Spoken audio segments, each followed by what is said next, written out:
Let's turn now to our Margaret Brennan. You see her there outside the White House. Margaret, what can you tell us about the White House's reaction? We've just seen this paper statement come out. Yes, well, it took them some time to get that paper statement ready. They seem to have been caught off guard a bit by this news, not given too much of a heads up. The communications team huddling for about 30 minutes or so before they really started to be able to craft an adequate response. And now you have this succinct one released in the name of Donald Trump, President Donald Trump, saying that he looks forward to having all of this resolved very quickly, and said that now that the special counsel has been appointed, that he is confident that they will come to the conclusion that he's already stated, which is, as he claims, there are no ties or collusion between his campaign and any foreign entity. It doesn't name Russia within the statement, but that is clearly a direct reference to that ongoing FBI counterintelligence probe. Margaret, I wonder if you could just set the scene for us in the West Wing and what you've been able to observe there. I imagine there's a great deal of tension. When this news first broke, what was the immediate reaction from people there in the West Wing?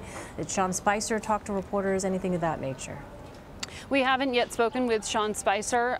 Sarah Huckabee Sanders, his deputy, was running back and forth in this upper press area that we, the press corps, are allowed to walk up to in order to speak with those communications officials. And they had been huddling for some time, saying, "We'll get you something, we'll get you something." But they were clearly trying to craft a carefully worded statement here, which is what was released on paper. We don't know if we will get further tweets. The president, of course, likes to use social media to speak, as he says, directly to people.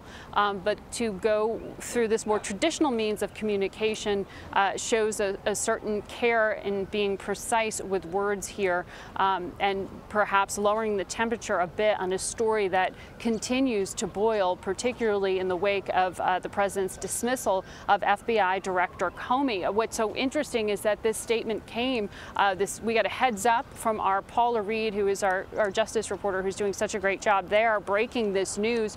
We knew something was coming, but it seemed that it really caught a lot of the team here by surprise that this was released when it was. The FBI, the candidates for the FBI, were all being paraded in front of these cameras just a few hours ago, and they were coming in to interview for the job of replacing Jim Comey. So that's where they wanted the press focus, that this was going to be on a selection of a new sort of chief investigator of that case, and to oversee all of the FBI, all of its probes.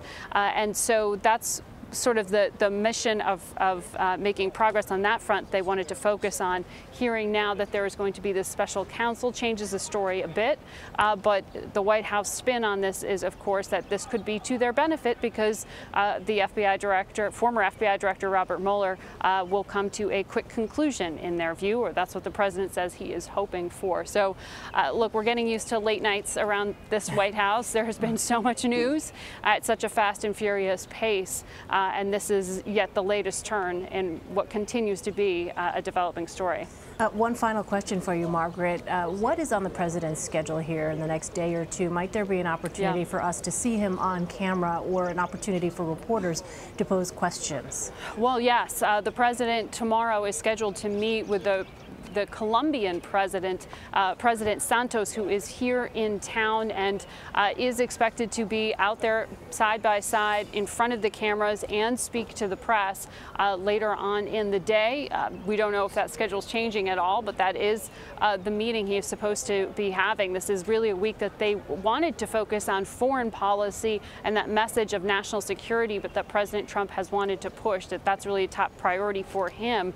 This setting the groundwork for the president's first overseas trip. Remember, he's flying out of the country on Friday, and there was all this talk about perhaps wanting to resolve the selection of the FBI director before President Trump gets on that plane and heads to Saudi Arabia and other points in the Middle East and Europe. We still don't know what's going to be resolved on that front. Perhaps we'll hear from the president tomorrow, since he was meeting with new FBI director candidates just through this afternoon up until just before this announcement of the special counsel selection. All right, Margaret Brennan at the White House for us. Margaret, thank you so much.